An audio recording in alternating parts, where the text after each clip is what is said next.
20 years after its release, I finally got around to watching The Devil Wears Prada. And to be fair, I was only 8 when it came out, so I definitely wasn't the target audience back then anyway. Now, I'd heard a lot of comparisons between this movie and the Emma Stone Cruella movie, and while I can kind of see where that comes from, it's pretty surface level though. Like, okay, yeah, both movies have a young woman stepping into the fashion world and dealing with the demanding, intimidating boss that everyone fears but tolerates, but beyond that setup, they go in pretty different directions tonally and thematically. Like, Cruella is more of a heist movie, revenge movie, character downfall movie.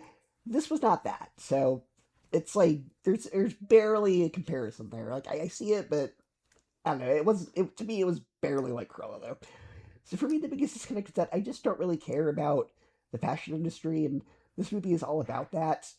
It's all centered around something that I just don't really care about or connect with, so it made it harder to fully invest in what was going on. This is definitely one of those movies that has a very specific audience in mind.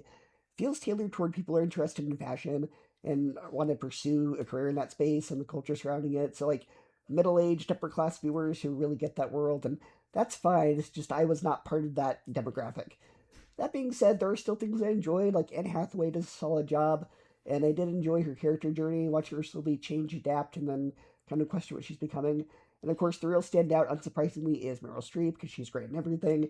She brings such a quiet, controlled intensity to her character and makes every scene she's in more engaging.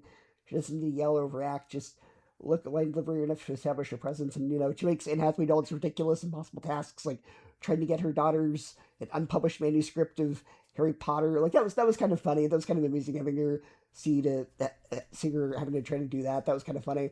But yeah, at the end of the day, I can see why the movie is so beloved, and I can respect what it's doing. It's well acted, it's pretty well made, and it clearly resonates with the intended audience. It just didn't fully click with me on a personal level.